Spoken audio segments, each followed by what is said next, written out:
చేసే పరిష్కారము అనుదిన Bible television కార్యక్రమం ప్రేక్షకులందరికీ యేసుక్రీస్తు వారి సర్వశక్తి నామమున వందనాలు. ప్రభువునందు ప్రియ దేవుని బిడ్డలారా, నేటి దినము పాస్టర్ కారుపాటి శాంతిసాగర్ గారి ద్వారా కీర్తనల గ్రంథములోని శ్రేష్టమైన భాగాలను ధ్యానం చేసుకుందాము. మీరందరూ బైబిల్తోనూ నోట్బుక్తోనూ సిద్ధపడి ఉంటే నిన్నటి దినాన మేము మీకు అందించిన క్విజ్ నెంబర్ 141లోని ప్రశ్నలు మరోసారి చదువుతానండి. తొందరగా రాసుకోవడానికి ప్రయత్నం చేయండి. ఈ క్విజ్ నెంబర్ 141లోని ప్రశ్నలు 89-92 కీర్తనల మధ్య ఇవ్వబడినవి. మొదటి ప్రశ్న: దేనితో సమానముగా నీవు రాహబును ఐగుప్తును నలిపివేసితివి?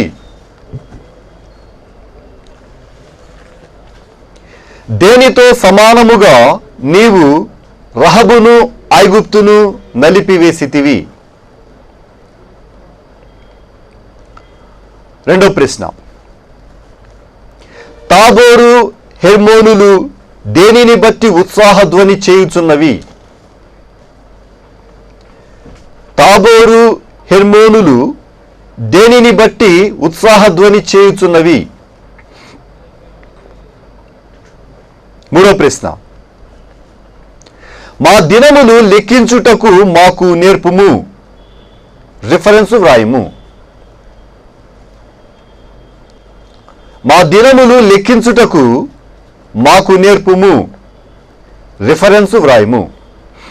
నాలుగో ప్రశ్న: ఆయన వేటిని అణగద్రొక్కును? ఆయన వేటిని అణగద్రొక్కును.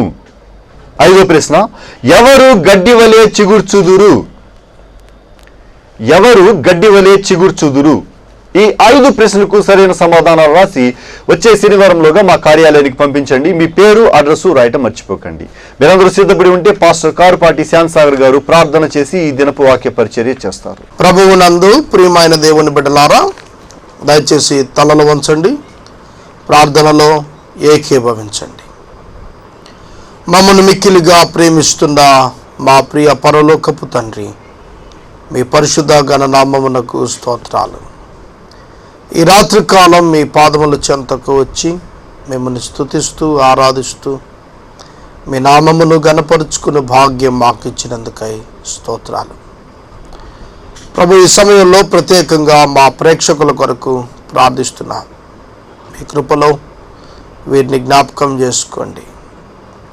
అనారోగ్యంతో ఉన్న వారి కొరకు ప్రార్థిస్తున్నాం. ఆరోగ్యం దయచేయండి. ఆర్థిక ఇబ్బందులు పడుతున్న వారి కొరకు ప్రార్థన చేస్తున్నాం. మీ కృప చూపండి. ఆర్థికపరమైన అవసరతలు తీర్చండి. గర్భిణీ స్త్రీల కొరకు ప్రార్థిస్తున్నాం.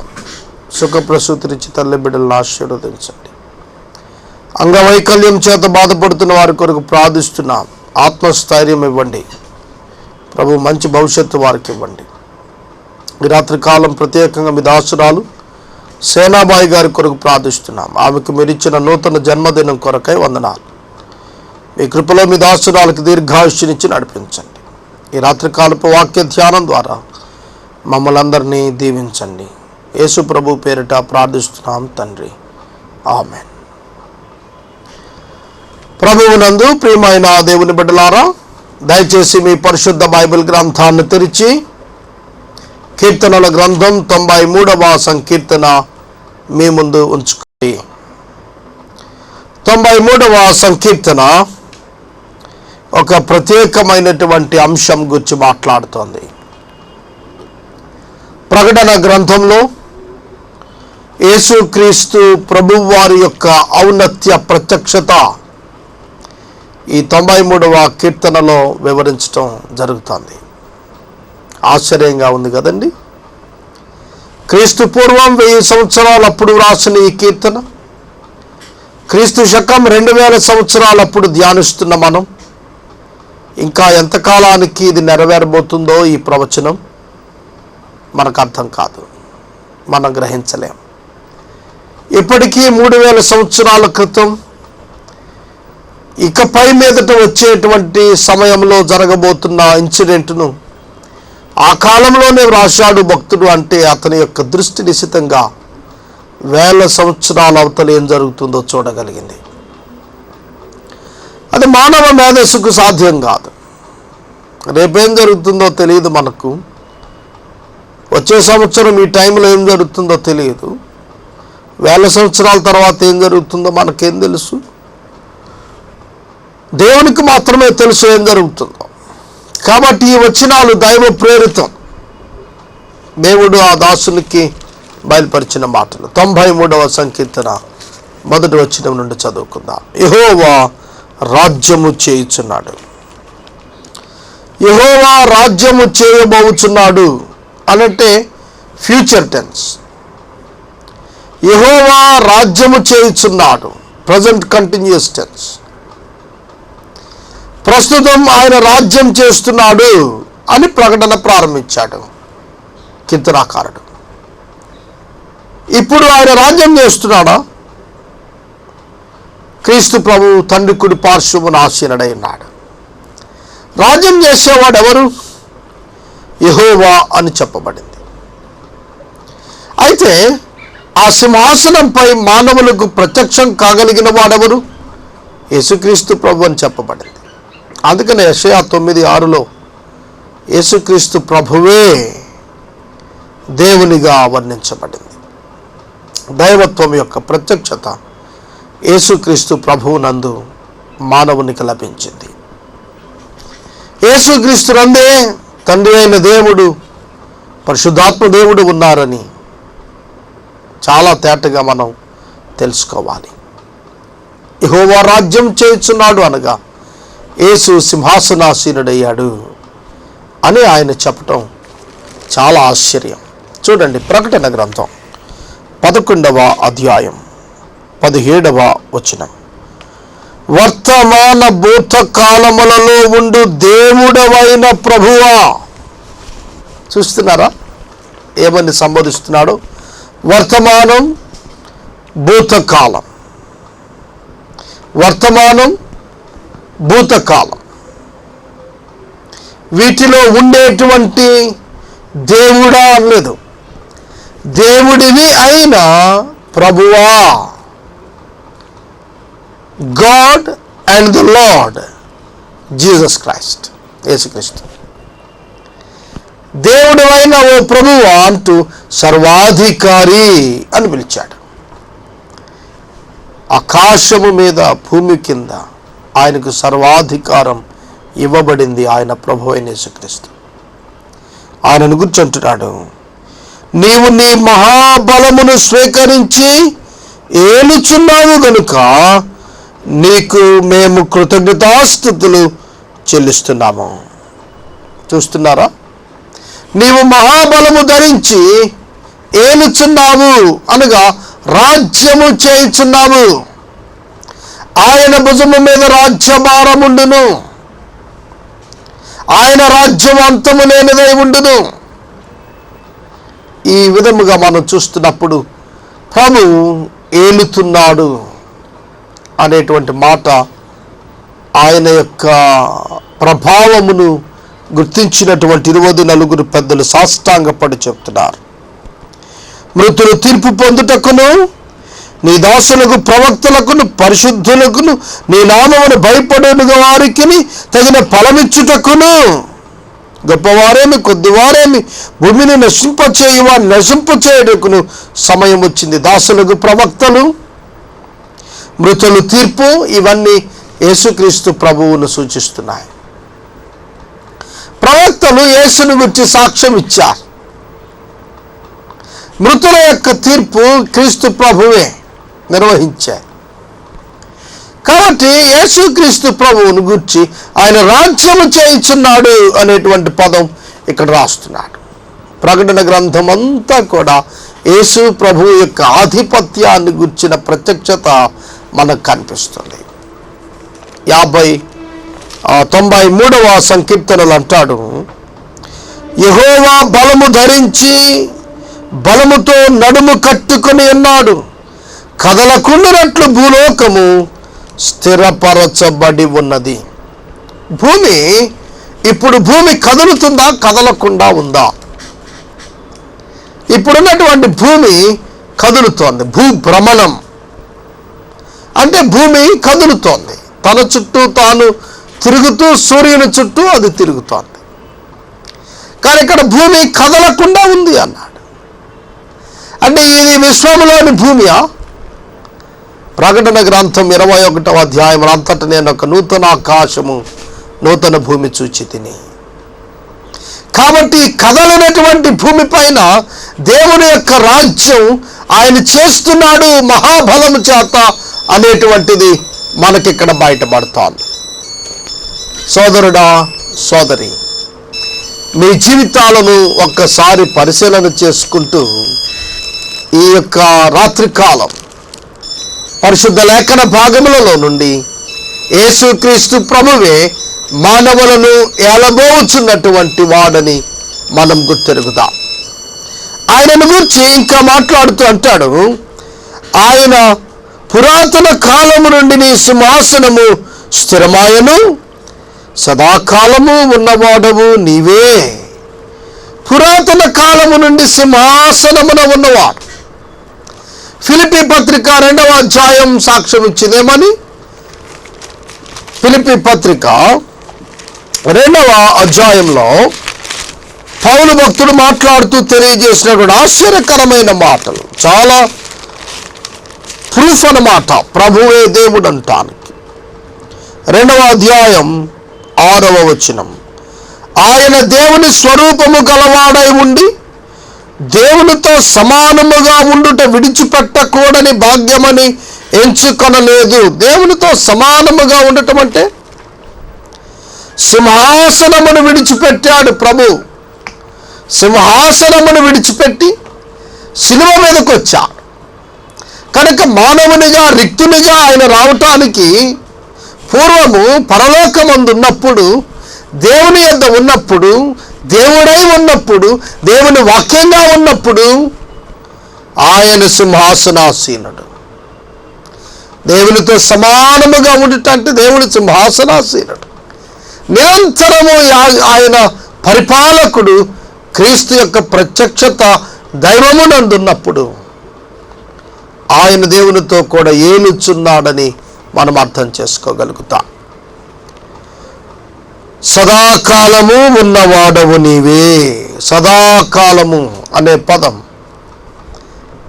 ఇది భూత భవిష్యత్తు వర్తమాన కాలములతోనే కాదు, ఇటర్నల్ పాస్ట్ నుంచి ఇటర్నల్ ఫ్యూచర్ వరకు ఉన్నటువంటి వాడవు నీవే అని ఇక్కడ దైవ భక్తుడు దేవుని గురించి మాట్లాడుతున్నాడు. యేసు నిన్న నేడు నిరంతరము ఒకే రీతిగా ఉన్నాడని పరిశుద్ధ లేఖనం మనకు తెలియచేస్తోంది. యేసుక్రీస్తు ప్రభువు నిన్న నేడు నిరంతరము ఒకే రీతిగా ఉన్నవాడనగా ఆయన అనువాడును ఉన్నవాడును అనుటకు రుజువు కనబడుతోంది. పరిశుద్ధ లేఖన భాగాల్లో మనం చూస్తున్నప్పుడు హెబ్రీ పత్రికలో ఆయనను గుర్చినటువంటి యాజకత్వమును గుర్చిన నమూనా మనకు మెల్కీసెదకును గుర్చి వర్ణిస్తాడు. మెల్కీసెదకు యేసుక్రీస్తును పోలొచ్చాడు. యేసుక్రీస్తు మెల్కీసెదకును పోలి కాదు, యేసుక్రీస్తును పోలిన వాడే మెల్కీసెదకు. యేసుక్రీస్తు భూమి మీదకి రావటానికి ముందే 2000 సంవత్సరాల క్రితమే, ఇప్పటికీ 4000 సంవత్సరాల క్రితమే వచ్చాడు. కాబట్టి ఆయన సదాకాలం ఉన్నవాడండి. మోషే మీతో ఇలాగు చెప్పాను కానీ నేను మీతో చెప్పున్నది ఏమనగా అంటున్నాడు. He knows everything. ఆయన అనువాడు ఉన్నవాడు. సోదరుడా, సోదరి, వాక్యాన్ని గుర్తించుదా. సదాకాలము ఉన్నవాడవు నీవే. 3వ వచనం చూడండి, వరదలు ఎలుగెత్తెను, యెహోవా వరదలు ఎలుగెత్తెను, వరదలు తమ అలలను హోరెత్తుతున్నట్లు చేయుచున్నవి. ఏమిటి వరదలు ఎలుగెత్తును అంటాడు? ఫ్లడ్స్ వచ్చాయి అని అర్థం కాదు. క్రింది వచనంలో ఇచ్చాడు, జల విస్తార జలముల ఘోష కంటే, బలమైన సముద్ర తరంగముల ఘోష కంటే ఆకాశమునందు యెహోవా బలిష్ఠుడు. ఈ వరదలు ఎలుగెత్తినట్టి స్థితి, అలలు హోరెత్తినట్టి స్థితి, జల ప్రవాహముల ఘోష వంటి స్థితి, సముద్ర తరంగముల బలమైన ఘోష వంటి స్థితి దీనిని గురించి ప్రకటన గ్రంథం 1వ అధ్యాయం 18వ వచనం మనకు జ్ఞాపకం చేస్తుంది. ప్రకటన గ్రంథం 1వ అధ్యాయం 15వ వచనం చదువుతున్నాను. తదుపరి 18 చదువుదాం. ఆయన పాదములు కొలిమిలో పుటము వేయబడి మెరుగుచున్న అపరంజితో సమానమై ఉండెను. ఆయన కంఠస్వరము విస్తార జల ప్రవాహముల ధ్వని వలె ఉండెను. ఆయన కంఠస్వరము విస్తార జలముల ఆయన కంఠధ్వని విస్తార జలముల ప్రవాహము వలె ఉండెను. ఎవరైనా ఇదిగో మృతుడనైతిని గాను యుగ యుగములు సజీవుడనని 18వ వచనంలో చెప్తున్నాడు. కనుక విస్తారమైనటువంటి జలముల ఘోష కంటే ఆకాశమందున్న యెహోవా బలిష్ఠుడు.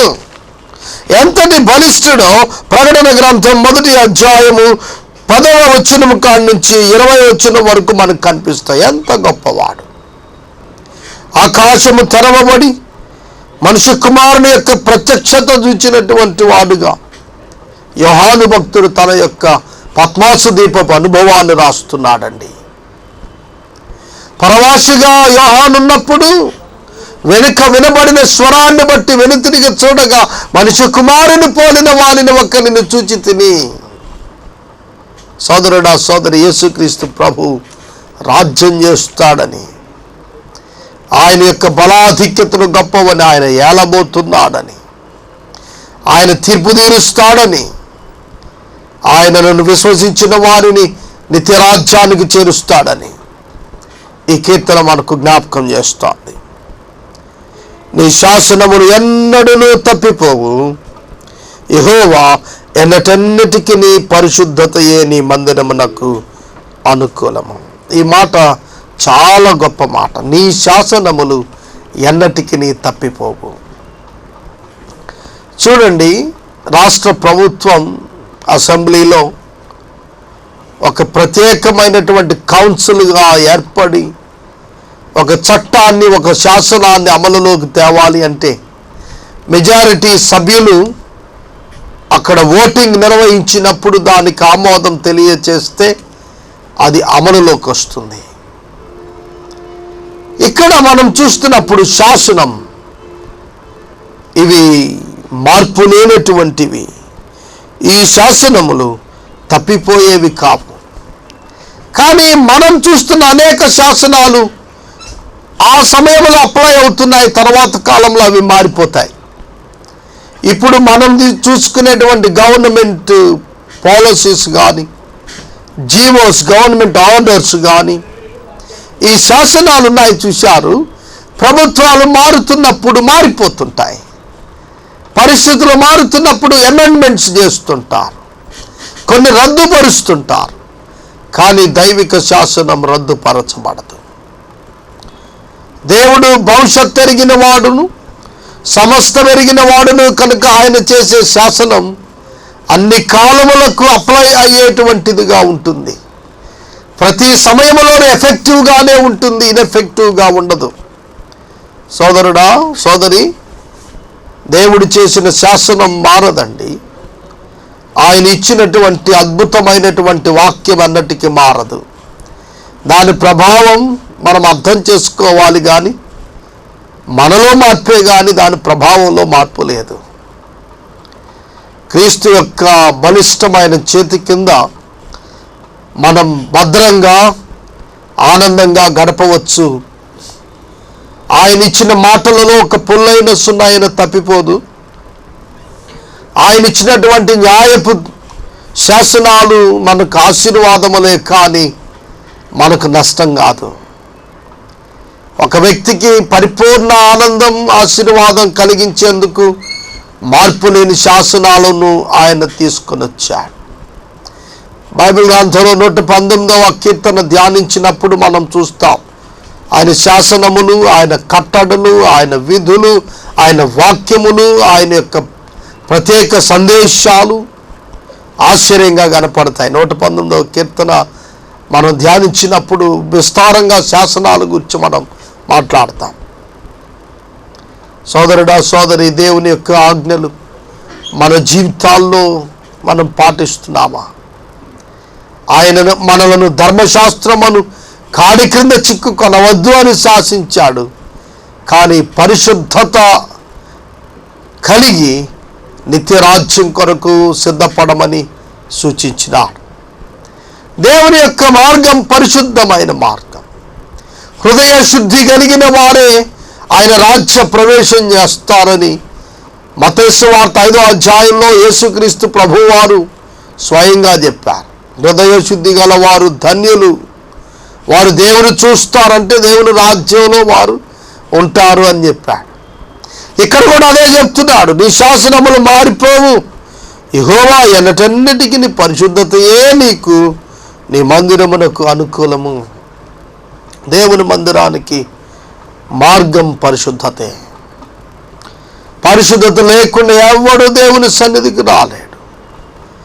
దేవుని సన్నిధిలో నేను పాపిని అని పలికిన వారిని దేవుడే పరిశుద్ధులుగా మార్చే ప్రక్రియ చేపడుతున్నారు.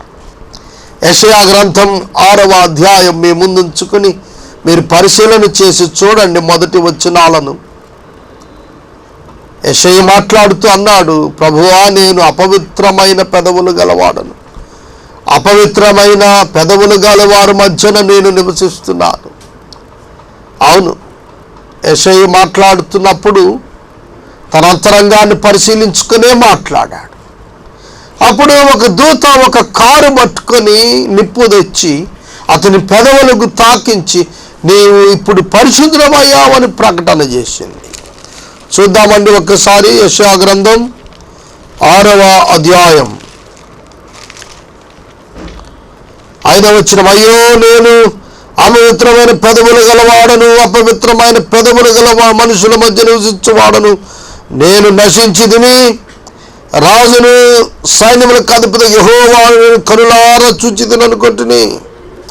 అప్పుడు శరాపులలో ఒకడు తాను బలిపీఠము నుండి కారుతో తీసిన నిప్పును చేతబట్టుకొని నా యొద్దకు ఎగిరి వచ్చి నా నోటికి దానిని తగిలించి, ఇది నీ పెదవులకు తగిలిను గనుక నీ పాపమునకు ప్రాయశ్చిత్తమాయను, నీ దోషము తొలగిపోయెను అనగా పరిశుద్ధపరచబడితివి. కనుక divine act, holiness and righteousness, నీతియుక్తమైన జీవితం, పరిశుద్ధమైన జీవితం రెండును క్రీస్తు ప్రభువు చేసిన కార్యముల వలననే సాధ్యం. పరిశుద్ధపరిచువాడు ఆయనే. సాంక్టిఫికేషన్, జస్టిఫికేషన్, సాంక్టిఫికేషన్, ఈ రెండు చేసేది ఆయనే. ప్రియమైన దేవుని బిడ్డలారా, పొజిషనల్ సాంక్టిఫికేషన్, విశ్వాసము ద్వారా దేవుడు నీకు ఆపాదించు పరిశుద్ధత. ప్రాక్టికల్ సాంక్టిఫికేషన్, నీ అనుదిన జీవితంలో నిన్ను సరిచేస్తూ పరిశుద్ధాత్ముడు జరిగించు పరిశుద్ధపరచు కార్యక్రమం. అండ్ అల్టిమేట్ సాంక్టిఫికేషన్, ఆయన రాకడలో తానే స్వయంగా పరిశుద్ధాత్ముడే మనలను సంపూర్ణమైన పరిశుద్ధతలోనికి రూపాంతరం ఇచ్చి ఆ దేవుని సన్నిధికి వెళ్ళగలిగేట్లు చేయటం. కనుక ఈ పరిశుద్ధపరిచే కార్యక్రమమే లేకపోతే ఎవడును ప్రభు యొక్క రాజ్యములోనికి వెళ్ళలేడు. అందుకనే దేవుని మార్గములోనికి ప్రవేశమునకు అర్హత ఏమిటి అనగా పరిశుద్ధత, హోలీనెస్. సోదరుడా సోదరి, are you holy? Are you righteous? నీవు పరిశుద్ధుడువు, నీతిమంతుడువుగా మార్చబడుతున్నావా? ఎవడు తన క్రియల చేత పరిశుద్ధుడిగా తీర్చబడడు, విశ్వాసము చేత నీతిమంతునిగా మార్చబడతా. అదే విశ్వాసము చేత, కృప చేత నీవు పరిశుద్ధుడు అవుతావు. ఇది దేవుడు నీ పట్ల చేసే కార్యం. చివరి వచనములో మందిరమునకు అనుకూలము అన్నాడు, మొదటి వచనములో రాజ్యం చేస్తున్నాడు అన్నాడు. ఆయన రాజ్యము, ఆయన మందిరము, ఆయన జనులు, ఆయన ప్రజలు, ఆయన స్వాస్యం, ఆయన బలము చేత పరిపాలన చేయబడి నిమిత్తం సిద్ధపడవలసిన అవసరతను గురించి పరిశుద్ధ లేఖనాలు జ్ఞాపకం చేస్తూ ఉన్నాయి. ఈ 5 వచనాలను మనం పరిశీలిస్తున్నప్పుడు దేవుడు బలవంతుడు అని చెప్పబడింది. దేవుడు అధికారము గలవాడు అని చెప్పబడింది. నూతన ఆకాశమును గురించి మాట్లాడుతున్నాడు. సదాకాలము ఉండేటువంటి దేవుడిని మాట్లాడుతున్నాడు. శాసనాలన్నడు తప్పిపోని విధంగా చేసినటువంటి వాడని, ప్రేమామయుడు, నీతిమంతుడు, న్యాయవంతుడు అని లేఖనం జ్ఞాపకం చేస్తుంది. ఈ రాత్రికాలం యేసుక్రీస్తు ప్రభువు నామమునందు విశ్వాసం ఉంచగలుగుతున్నావా? యేసుక్రీస్తు ప్రభువు పాపుల రక్షకుడు. తన ప్రజలను తమ పాపముల నుండి విడిపించుటకు ఆయన ఈ లోకమునకు పంపబడినాడు. మానవ పాపమును మోసుకుని పోవు దేవుని గొర్రె పిల్లగా ఆయన తన యొక్క అమూల్యమైనటువంటి పరిశుద్ధ రక్తాన్ని దేవుని ఎదుట చిందించాడు. పాపమునకు సంపూర్ణ వెలను చెల్లించిన వాడు, ప్రాయశ్చిత్తంగా ప్రాణం పెట్టిన వాడు, ప్రత్యామ్నాయమైన వాడు మానవునికి యేసే. అందుకే ఈ కార్యం చేసినందున ఆయన సమస్త భూజనులందరి నామముల కంటే ఆయన నామం, ఆకాశమందున్న వారి నామము కంటే ఆయన నామం, భూమి కింద ఉన్న వారందరికంటే ఆయన నామం హెచ్చించబడింది. ఆ నామం ప్రభువైన యేసుక్రీస్తు నామం. సర్వాధికారి అయినటువంటి వాడు, సర్వశక్తి సంపన్నుడైన వాడు. ఈ రాత్రికాలం మన జీవితాలకు చాలినటువంటి దేవుడు. ప్రియమైన దేవుని బిడ్డలారా, ఈ యొక్క 93వ సంకీర్తన నేను ముగిస్తున్నాను. 94వ సంకీర్తన రేపటి వాక్య ధ్యానంలో మనం ప్రారంభించుకుందాం. ఎపిసోడ్ స్పాన్సర్స్ కావాలి, దయచేసి ముందుకు రమ్మని మనవి చేస్తున్నాను. అలాగే జంగారెడ్డిగూడెం సిటీ కేబుల్లో డిసెంబర్ మాసం 10వ తారీఖు నుంచి ప్రతి వారం 3 దినముల పాటు సాయంకాలం 7 నుంచి 7:30 గంటల వరకు యేసే పరిష్కారం ప్రసారం కాబోతోంది. ప్రార్థించమని మనవి చేస్తున్నాను. నిడదవోలు తణుకు ప్రాంతంలో శుక్ర శనివారములు సాయంకాలం 6:30 గంటల నుండి 7 గంటల వరకును, కొవ్వూరు, పోలవరం ఇతర ప్రాంతాలలో శని ఆదివారములు రాత్రి 9 నుంచి 9:30 గంటల వరకు, ఏలూరు పట్టణంలో అనుదినము రాత్రి 9 నుంచి 9:30 గంటల వరకు ప్రసారాలు కొనసాగుతున్నాయి. వీటి కొరకు ప్రార్థించండి. వాక్య ధ్యానంలో రేపటి దినం 94వ సంకీర్తన మనం ప్రారంభించుకుందాం. మనము ఇంతవరకు కారుపాటి శాంతిసాగర్ గారి ద్వారా కీర్తనల గ్రంథంలోని శ్రేష్టమైన భాగాలను ధ్యానం చేసుకున్నాము. ఈ కార్యక్రమం ద్వారా మీరు పొందుకొరుచున్న ఆత్మీయ మేలు మాకు ఒక ఉత్తరం ద్వారా తెలియచేయండి. మీ ప్రార్థనా మనవులు మాకు తెలియచేస్తే సోమవారం నుండి శనివారం వరకు మా కార్యాలయంలో ఏర్పాటు చేసిన 6 గంటల ప్రార్థనా శిబిరంలో మీ కొరకు ప్రత్యేకంగా ప్రార్థిస్తాము. మీ కుటుంబ పక్షముగా ఒక ఎపిసోడ్ ప్రసారం చేయాలనుకున్నారు మాకు తెలియచేయండి. అలాగే ఈ కార్యక్రమానికి ప్రతి నెల 100 రూపాయలు కానీ, 50 రూపాయలు కానీ, 25 రూపాయలు కానీ ఆర్థిక సహకారం అందించాలనుకున్నారు మాకు తెలియచేస్తే మా సిబ్బంది మీ గృహాలను దర్శిస్తారు. క్విజ్ నెంబర్ 141లోని ప్రశ్నలు మరోసారి చదువుతున్నానండి, తొందరగా రాసుకోవడానికి ప్రయత్నం చేయండి. ఈ క్విజ్ 89, 92 కీర్తనల మధ్య ఇవ్వబడిన ప్రశ్నలు. మొదటి ప్రశ్న, దేనితో సమానముగా నీవు రహబును ఐగుప్తును నలిపివేసితివి?